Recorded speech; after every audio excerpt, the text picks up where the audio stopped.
শিক্ষক আমার থার্ড ইয়ারের 2017-18 সেশনে আজকে তোমাদের লেকচার 6 আমরা ডিফারেনশিয়াল জিওমেট্রি পড়াচ্ছিলাম। তো তোমার যে বইয়ের পেজ নাম্বার 92 পেজে একটা প্রমাণ আছে যে এরকম show that t dash equal to w cross t and dash equal to w cross n, b dash equal to w cross b, where w equal to তোমার tau t plus kappa b, which is called the Darboux vector of the curve. তবে Darboux vector কাকে বলছে? w-টা, এই w-টা হলো Darboux vector, যেটা এইভাবে লেখা হয়। তাহলে আমাদেরকে দেখাতে হবে এই যে এই তিনটা প্রমাণ আনতে হবে। তাহলে আমরা এটা আনি, আমাদের দেওয়া আছে if w equal to এটা আমাদের দেওয়া আছে। তাহলে আমরা সবগুলো যে w cross t, প্রথমে w cross t টা বের করি। w cross t, এখানে t cross t, t দেখো 0, আমি ডান পাশে লিখে দিছি। তারপরে b cross t n, এগুলো মান বসায় শেষ পর্যন্ত কাপ্পা n, এটা বাই সেরেফারেন্স ফর্মুলা থেকে এই অংশটা। তাহলে kappa n equal to t prime. হ্যাঁ, তাহলে t prime equal to w cross t, এটা একটা প্রমাণ হলো। একইভাবে ঠিক w ক্রস n, হ্যাঁ w ক্রস n, এটা tau t, kappa b cross n, তাহলে এগুলো ক্রস গুণন নিলাম, নিয়ে এখানে তোমার t ক্রস n এর মান হলো b, আর তোমার b ক্রস n, হ্যাঁ উল্টা দিকে আছে, এর জন্য মাইনাস টি হবে, মাইনাস টি সাইডে একটু লিখে দিও। আর এটা আমরা এখন এটা সাইড চেঞ্জ করে লিখলাম, minus kappa T plus tau B equal to N dash, এটা আমরা সেরেফারেন্স ফর্মুলা থেকে এই সূত্রটা জানি। তাহলে এটা দ্বিতীয়টা প্রমাণ হয়ে গেল, এই যে দ্বিতীয়টা N dash equal two W cross N. এখন তৃতীয়টার জন্য একইভাবে ডাব্লিউ ক্রস এন, তাহলে এটা ডাব্লিউ এর মান ক্রস এন এর মান এখানে এটা এন হবে, এখানে কি করে দিচ্ছে w cross n হবে,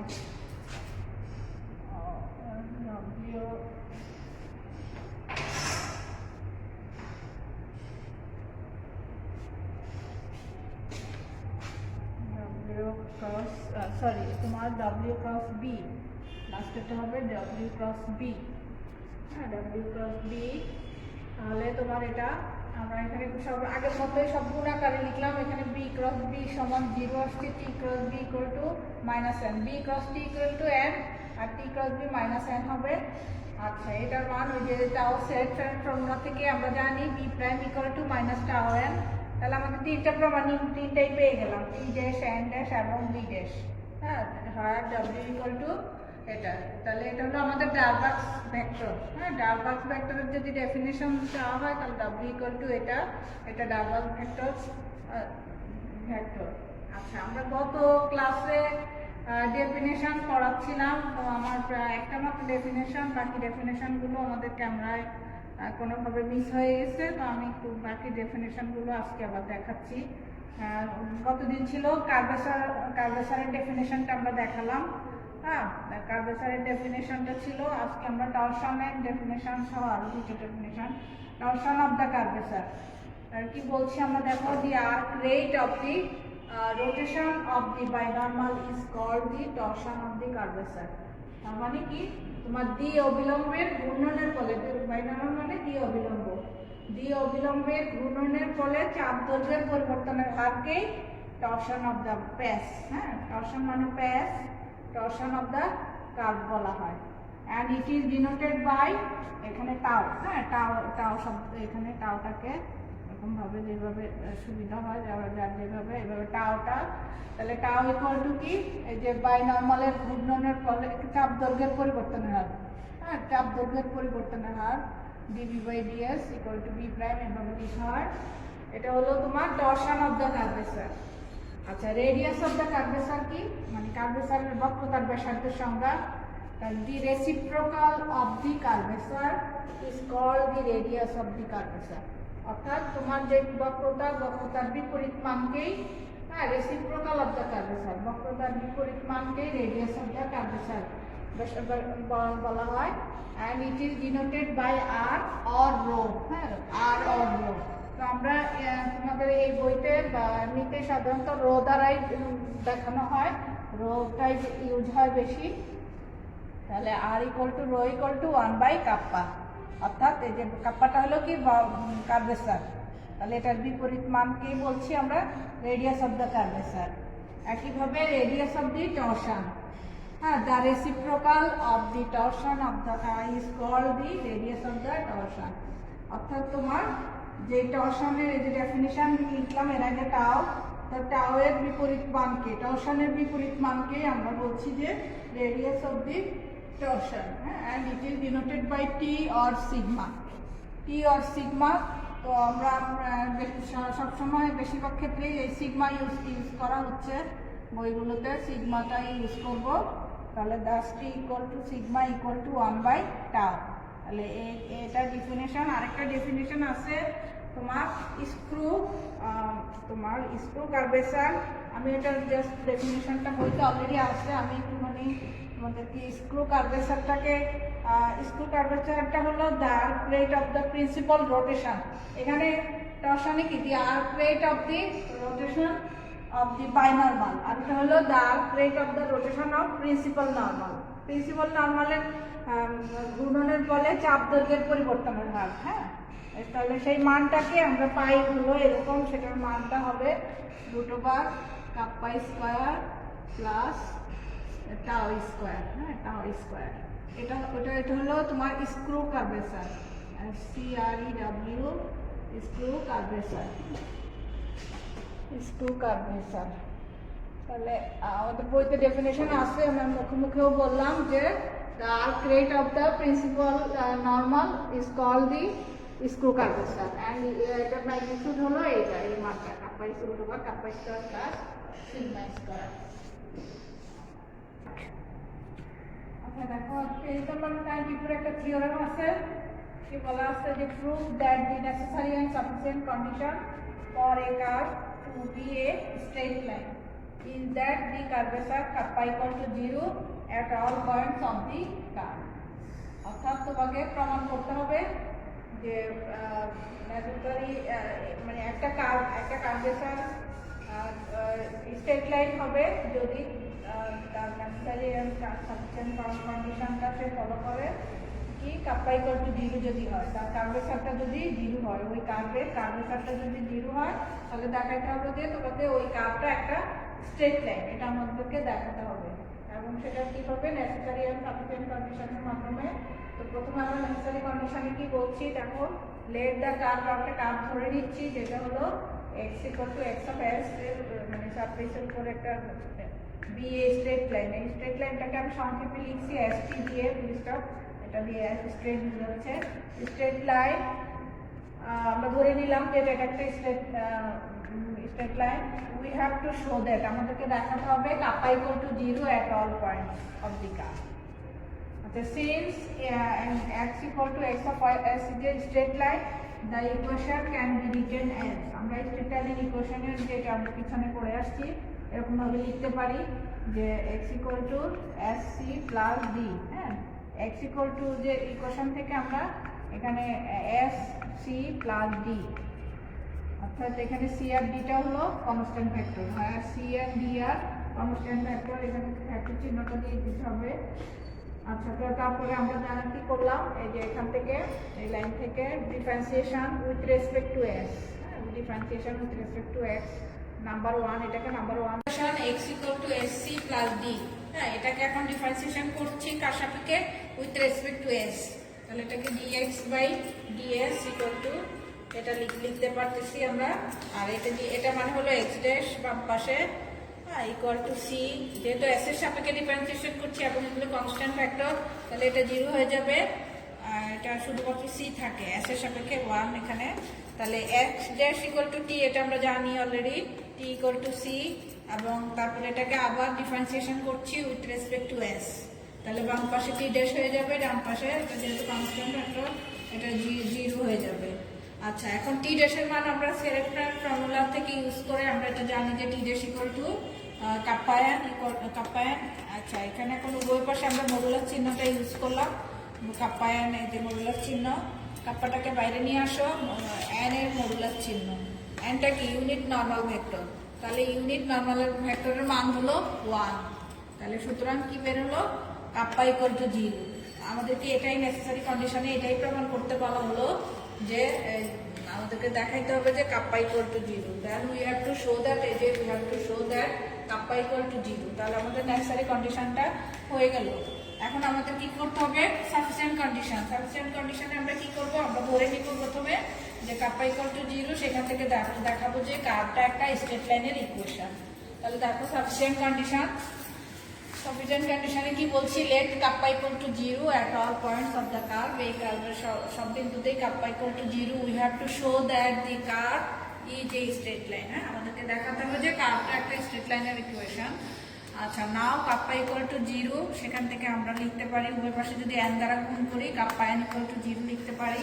কাপ্পা n এর পরিবর্তে টি ড্যাশ আমরা একটা সেট পয়েন্ট ফর্মুলা থেকে অলরেডি একটু আগে ইউজ করলাম, তাহলে টি ড্যাশ ইকুয়াল টু 0।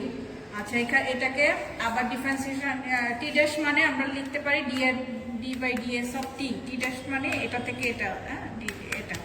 আচ্ছা, এখন এটাকে আরেকটু টি এর পরিবর্তে লিখছি আমরা ডিএক্স বাই ডিএস, গুণ করো মানে ডিফারেন্সিয়েশন অপারেট করলে D square X by D S square equal to 0। আচ্ছা, এখন বাই ইন্টিগ্রেটিং এর মাধ্যমে কি পাচ্ছি, D X by DS equal to C. হ্যাঁ, সি কনস্ট্যান্ট ভেক্টর, আর সি যে কনস্ট্যান্ট ভেক্টর, যেখানে একটা ভেক্টর চিহ্ন হবে, যেখানে মিসিং হয়ে যায় তোমরা একটু ভেক্টর চিহ্নটা ইউজ করে নিবা। আচ্ছা, এখন এখান থেকে ক্রস মাল্টিপ্লিকেশন করলাম, D X equal to C D S. এখন আবার উভয় পাশে ইন্টিগ্রেটিং করবো উইথ রেসপেক্ট টু এস, সাইডে একটু লিখে দিও integrating with respect to S, তাহলে এই লাইনটা আসে। এখন ইন্টিগ্রেটিং করলে এটাকে ইন্টিগ্রেটিং করলে পাচ্ছি এক্স, আর এটা সি, এটা হলো তোমার এস হবে এখানে। আর এখানে এটা ছিল তোমার এস ছিল, এটা এক্স না, এটা তোমার এখানে সি ডি এস ছিল এস, হ্যাঁ এস হবে, তাহলে হচ্ছে সি এস, এটা এস হবে CS plus D, where C and D are constant factors. C এবং D দুটোই constant factor, আর thus to represent say straight line, তাহলে এটা x equal to CS plus D। হ্যাঁ, নেসেসারি কন্ডিশনে দেখো আমরা এটা দিয়ে শুরু করছি, এটা একটা স্ট্রেট লাইন। হ্যাঁ, স্ট্রেট লাইন, এটা একটা স্ট্রেট লাইন, তাহলে এখানে সাফিসিয়েন্ট কন্ডিশনে আমরা কাপ্পা ইকুয়াল টু 0 ধরে আমরা প্রমাণ করলাম যে এটা একটা স্ট্রেট লাইন পাওয়া গেল। তাহলে স্ট্রেট লাইন পাওয়া গেল এটাই, তাহলে আমাদের প্রমাণটা হয়ে গেল thus to represents a straight line for all values of C and D. হ্যাঁ, সি এন্ড ডি এর প্রত্যেক ভ্যালুর জন্য আমরা এটা অলওয়েজ একটা স্ট্রেট লাইনের ইকুয়েশন প্রকাশ করে। তাহলে আমাদের যে প্রমাণটা চাওয়া হলো সেটা আমাদের নির্ধারিত প্রমাণটা হয়ে গেল। আচ্ছা, দেখো তোমার থিওরেম 3 পেজ নাম্বার 93 এর থিওরেম, থিওরেম 1 থিওরেম 2 প্রায় একই রকম ছিল, এটা একটু দেখে নিবা। আর থিওরেম 2টা আমরা এই প্রমাণে অলরেডি ইউজ করবো, সেখানে আলোচনা হয়ে যাবে একটুখানি। থিওরেম 3তে কি ছিল, proof that the necessary and sufficient condition for a curve, এটা is a plane curve, is মানে কি একটা কার্ভ, হ্যাঁ বক্ররেখা সমতলীয় রেখা হওয়ার শর্ত এটা হবে। হ্যাঁ, একটা কার্ভ সমতলীয় রেখা হবে যখন এই কন্ডিশনটা সে ফলো করবে। তাহলে আমাদের নেসেসারি কন্ডিশন এন্ড সাফিসিয়েন্ট কন্ডিশনে আমরা প্রথমে নেসেসারি কন্ডিশনে কি বলছি, যে suppose the curve is a plane curve. প্রথমে ধরে নিচ্ছি যে কার্ভটা দেওয়া আছে সেটা একটা প্লেন কার্ভের ইকুয়েশন, আমাদের দেখাতে হবে সেখান থেকে we have to show that এই যে এই অংশটা ইকুয়াল টু 0, এটা ইকুয়াল টু এই বক্স প্রোডাক্ট যেটা হয় সেটা ইকুয়াল টু 0 আমাদেরকে দেখাতে হবে। আচ্ছা, এখন আমরা এগুলো জানি, x ড্যাশ ইকুয়াল টু টি, এটাকে ডিফারেন্সিয়েশন করলে পাচ্ছি x double derivative equal to T dash, এটা এখানে টি ড্যাশের পরিবর্তে কাপ্পা n বসালাম, ওই যেটাকে সেট পয়েন্ট ফর্মুলা থেকে আমরা জানি। এখন ক্রস প্রোডাক্ট নাও কার x cross x double dash, এটা ক্রস প্রোডাক্ট করছি, x ড্যাশ হলো টি এটা, তাহলে কাপ্পা টি ক্রস n এর মান হলো b, এটা পেলাম আমরা। এখন দেখো, এখন এই লাইন এখান থেকে এটা পেলাম, তাই না? এটাকে এখন আবার ডিফারেন্সিয়েশন করি, differentiate with respect to s, তাহলে s এর সাপেক্ষে ডিফারেন্সিয়েশন করলে x প্রথমে এটা ফিক্সড রইলো, এটাকে করলাম ট্রিপল ডেরিভেটিভ, তারপরে এটাকে করলাম আর ডাবল ডেরিভেটিভ আর এটা ফিক্সড রাখবো প্লাস এখানে একবার প্রথমে কাপ্পাটা ফিক্সড রেখে বিকে করলাম, এটা আবার কাপ্পা ড্যাশ বি। আচ্ছা এটা হলো তোমার। এখন আমরা এখানে দেখো এই যে সেম ফ্যাক্টরের ক্রস প্রোডাক্টের মান 0, সেটা আর আমি লিখলাম না, সাইডে নোট লিখে দিচ্ছি। দেখো এটা ইকুয়াল টু 0, তাহলে বাম পাশটা একটা অংশ 0 আর ডান পাশে আমরা দেখো এখানে ডান পাশে তুমি এটা ছিল তাই না, এই লাইনটা ছিল, তাহলে এটা যেরকম আছে ওরকমই লিখে একটু বসবে। কাপ্পা ড্যাশ বি এটাকে আমি আগে লিখলাম, আর এই বি ড্যাশের মান আমরা সেরের ফর্মুলা থেকে জানি, B dash equal to minus tau N, সেটা এখানে বসালাম, কাপ্পা টাও এন এটা বসালাম। এটাকে দেখো নাম্বার 2 ইকুয়েশন দিলাম। হ্যাঁ, নাম্বার 2 ইকুয়েশন, এর আগে নাম্বার 1 ইকুয়েশন আমরা ইউজ করছি এখানে এক্স ডাবল ডেরিভেটিভের ক্ষেত্রে। তাহলে এই দুইটার ক্রস প্রোডাক্টটাকে নাম্বার 2 ইকুয়েশন দিয়ে রাখলাম, এটা আমাদের লাগবে। এখন আমরা অতএব কি লিখছি দেখো, দেখো এখানে এক্স সিঙ্গেল ডেরিভেটিভ আর ট্রিপল ডেরিভেটিভ আছে, এই জন্য বক্স প্রোডাক্ট আনার জন্য আমাদেরকে ডাবল ডেরিভেটিভ টানতে হবে। তো ডাবল ডেরিভেটিভের ডট প্রোডাক্ট নিচ্ছি, আর এটা ডট এটা এটা এটা যা আছে সেটা লিখলাম। তাহলে এই অংশটাকেও ডট প্রোডাক্ট যে কাপ্পা এন ডট, মানে এই যে এটার মান কাপ্পা এন ডট এটা আমরা বসালাম। এখন বাম পাশে দেখো এটা একটু ঘুরানো আছে, এটাকে যদি তুমি এবিসি মনে করো, এ বি সি, তাহলে বি ডট কি এ ক্রস সি। হ্যাঁ, এ ক্রস সি তোমার ইয়ের জন্য সাইক্লিক অর্ডারের জন্য দরকার হলো সি ক্রস এ, বি ডট সি ক্রস এ। হ্যাঁ, তাহলে তুমি সেই ক্ষেত্রে সি কেসে করতে হলে একটা মাইনাস আনতে হবে, সি ক্রস এর জন্য মাইনাস এ। তো এটাকে আমরা একবারে বক্স প্রোডাক্টে লিখে ফেলছি। দেখো বক্স প্রোডাক্টে একটা মাইনাস আসছে সিরিয়ালি করার জন্য, তাহলে বক্স প্রোডাক্টে আমরা লিখতে পারি, আমরা সবগুলো আমরা এগুলোকে অলরেডি জানি যে A dot B cross C equal to A B C. হ্যাঁ, যেমন A dot B cross C, এগুলো সম্পর্কে আমাদের জানা আছে, A dot B equal to A B C. একইভাবে বি ডট সি ক্রস এর মানও এ বি সি আসবে ঘুরে ফিরে, মানে এগুলো আমরা অলরেডি কিন্তু ওই ভেক্টর জিওমেট্রি পোর্শন থেকে আমরা জানি, তো সেটাই আমরা ইউজ করলাম এখানে। আর এখানে দেখো এখানে ডান পাশে যে ডট প্রোডাক্টে এন ডট বি মান 0 ওখানে আমি লিখে দিচ্ছি, এবং এন ডট এন সেম ফ্যাক্টরের ডট প্রোডাক্ট 1 হবে, সেটা লিখলাম। এক প্রথম অংশটা 0, দ্বিতীয় অংশটা এই যে কাপ্পা স্কোয়ারটাও হবে। আচ্ছা, অতএব এটাকে এখানে একটা মাইনাস আছে, মাইনাসে মাইনাসে অ্যাবলিশ হয়ে গিয়ে থাকে হলো এটা, নাম্বার 3 ইকুয়েশন দিয়ে রাখলাম। আচ্ছা, এখন নিচে আমরা কি লিখলাম দেখো, since the plane curve so we have tau equal to 0. আচ্ছা, আমরা কিন্তু ওই যে থিওরেম 2টা আমাদের পড়ানো হয়নি, থিওরেম 2তে এটাই ছিল যে একটা কার্ভ প্লেন কার্ভ হবে যখন টাও এর মান 0 হবে। তো আমরা কিন্তু এখানে ধরেই নিছি যে কার্ভটা প্লেন কার্ভের ইকুয়েশন, তো এই জন্য যে আমরা বলছি যেহেতু প্লেন কার্ভের ইকুয়েশন, সো উই হ্যাভ টাও ইকুয়াল টু 0। তাহলে নাম্বার 3 তে টাও ইকুয়াল টু 0 বসাও, রাইট হ্যান্ড সাইড 0 হিসেবে চলে আসবে। তারপর 3 ইমপ্লাইজ এই যে বাম পক্ষ ইকুয়াল টু 0। তাহলে আমাদের নেসেসারি কন্ডিশনে আমাদের যেটা এটা প্রমাণ করতে বলছে, আমরা প্রথমে একটা প্লেন কার্ভ ধরে নিলাম, সেখান থেকে আমরা দেখাচ্ছি যে এই বক্স প্রোডাক্ট ইকুয়াল টু 0। আর এখন সাফিসিয়েন্ট কন্ডিশনে কি করবো, এটা ইকুয়াল টু 0 ধরে দেখাবো যে একটা প্লেন কার্ভের ইকুয়েশন, কার্ভটা একটা প্লেন কার্ভের ইকুয়েশন। তাহলে সাফিসিয়েন্ট কন্ডিশনে দেখো, নাও সাপোজ এটা equal to 0, we have to show that the given curve is a plane curve. আচ্ছা, 3 ইমপ্লাইজ যে 3 নাম্বার যে ইকুয়েশনটা পেলাম সেখান থেকে আমরা যেহেতু এটা ইকুয়াল টু 0, বাম পক্ষটা ইকুয়াল টু 0 আমরা ধরে নিলাম, তাহলে ডান পক্ষ সমান 0 লিখে নিলাম 3 নাম্বারের। তাহলে এখানে কি হবে দেখো, এটা ইকুয়াল টু 0 কখন হবে, যখন আইদার টাও equal to 0 or kappa equal to 0। হ্যাঁ, যে কোনো একটা মান 0 হলেই 0 হবে। আচ্ছা, এখন নাও লেট টাও নট ইকুয়াল টু 0, এটা আমরা ধরে নিচ্ছি যে প্রথমে টাও এর মান 0 না। হ্যাঁ, at some point of the curve, মানে কার্ভের কিছু বিন্দুতে আমরা ধরে নিচ্ছি যে টাও এর মান 0 না। Then in the neighbourhood of this point tau not equal to 0, তাহলে এটার আশেপাশে মানে এই যে আশেপাশের যে পয়েন্টগুলো সেখানেও টাওয়ার মান নট ইকুয়াল টু জিরো। মানে ওই পয়েন্টগুলোর আশেপাশের ক্ষেত্রেও বলছি যে আমরা টাওয়ার মানও এই টাওয়ার মান জিরো হবে না। আচ্ছা দাস, তাহলে টাওয়ার মান যদি জিরো না হয় এখানে, হ্যাঁ, তাহলে কে জিরো হবে? কাপ্পা জিরো, কাপ্পার মানটা জিরো হতে হবে। তাহলে সেটাই লিখলাম যে Das kappa equal to zero in this neighbourhood and hence the curve is a straight line.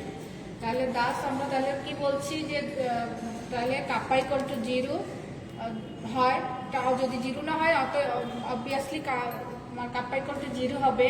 এবং কাপ্পা ইকুয়াল টু জিরো হলে আমরা থিওরেম 1-এ অলরেডি দেখাই আসলাম যে কাপ্পা ইকুয়াল টু জিরো কখন হলে কি কার্ভটা একটা স্ট্রেট লাইনের ইকুয়েশন হবে, হ্যাঁ, স্ট্রেট লাইন ইকুয়েশন হবে। তাহলে এটা কিন্তু মানে আমাদের জন্য কন্ট্রাডিক্টরি হয়ে যাচ্ছে। কিরকম? যে দেয়ারফর টাও equal to zero on this line we see যে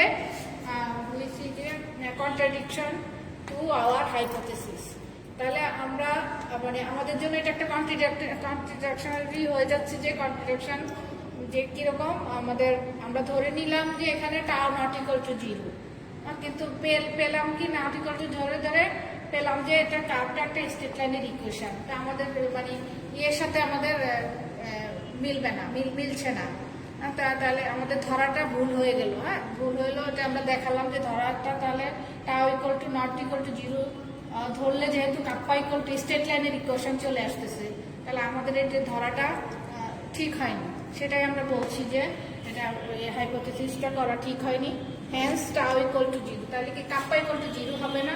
তাহলে সুতরাং টাও এর মানই জিরো হবে। কাপ্পা জিরো হলে যেহেতু স্ট্রেট লাইন চলে আসে, তো সেটা তো আমাদের না, আমরা চাচ্ছি যে একটা প্লেন কার্ভের ইকুয়েশন আসতে হবে। তাহলে hence tau equal to zero at all points of the curve. তাহলে এই কার্ভের সকল বিন্দুতে টাও এর মান zero. therefore the given curve is a plane curve। যেহেতু টাও এর মান জিরো তোমার, তাহলে given curve is a plane curve। এটা আমরা 2 নাম্বার থিওরেম থেকে, এই থিওরেমটা আমরা এটা একটু দেখে নিবা। 1 নাম্বারের মতোই থিওরেম। তো এই প্রত্যেকটা থিওরেম তো আমরা দেখাতে পারি না, ওটা সময় এবং ইয়ের ব্যাপার আছে। তাহলে তোমরা 2 নাম্বারটা দেখে নিবা। তাহলে আমরা এই প্রমাণটাও আমাদের হয়ে গেল। আমাদের যেটা চাইছে যে গিভেন কার্ভটা একটা প্লেন কার্ভ হবে যখন এটা ইকুয়াল টু জিরো হবে। তাহলে আমরা নেসেসারি এবং সাফিসিয়েন্ট কন্ডিশন দুটোকে দেখিয়ে প্রমাণটা আমাদের কমপ্লিট করলাম। আচ্ছা ঠিক আছে, ওকে, আমরা থিওরেমগুলো শেষ করছি। আমরা আগামী ক্লাসে অঙ্কর মধ্যে যাবো। আল্লাহ হাফেজ।